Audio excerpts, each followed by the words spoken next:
வணக்கம் நண்பர்களே. ரயில்வே துறையில் ரிசர்வேஷன் பண்ணுறதுல மிகப்பெரிய அளவில் மோசடி நடக்குது. அதுவும் நடுத்தர அடித்தட்டு மக்களை பெரிதும் பாதிக்கக்கூடிய அளவில் இந்த தட்கலில் ஒரு மோசடி பண்ணுறாங்க. அதை பற்றி தான் இப்போ பேச போகிறோம். அதாவது மன்மோகன் சிங் காலத்தில் 2014 வரைக்கும் தட்கலில் புக் பண்ணுறதுக்கு ரயில்வேயோட இந்த ஒரு ட்ரெயின் எடுத்துக்கிட்டோன்னா அதில் ஒரு 720 சீட் இருக்குதுன்னு வச்சுக்கோங்களேன். அந்த மொத்த கொள்ளளவில் 25% மட்டும் தட்கலுக்காக ஒதுக்கி வச்சுருவாங்க. ஏன்னா 75% நம்ம நார்மலாக ரிசர்வேஷன் பண்ணலான்னு இருந்துச்சு. மோடி ஆட்சிக்கு வந்ததுக்கப்புறம் பார்த்தோன்னா அதை 25 50%ஆக மாற்றினாங்க.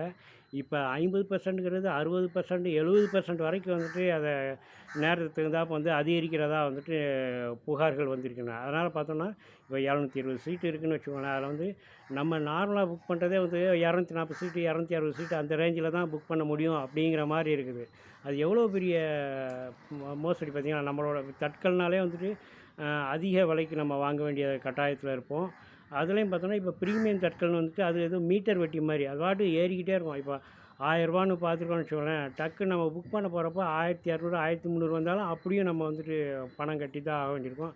அந்த மாதிரி பெரிய வழிப்பறி அது ப்ரீமியம் தட்கல்ங்கிறது.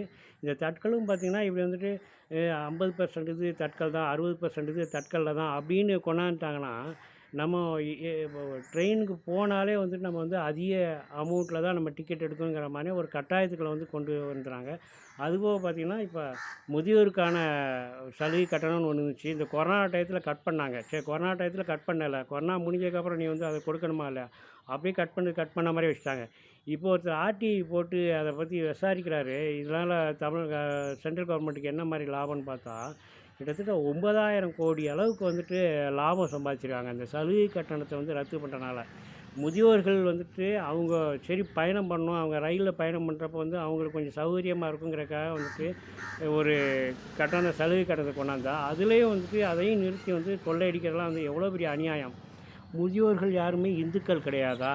அல்லது இப்போ ட்ரெயினில் போகிற மக்கள்லாம் இந்துக்கள் கிடையாதா? இந்துக்களுக்கான ஆட்சின்னு சொல்கிறீங்களே, அப்போ இந்த மாதிரிலாம் பிடுங்குறீங்களே, இதெல்லாம் இந்துக்கள் வயிற்றில் அடிக்கிற மாதிரி கிடையாதா? இதையெல்லாம் நாம் கொஞ்சம் யோசித்து பார்க்கணும்.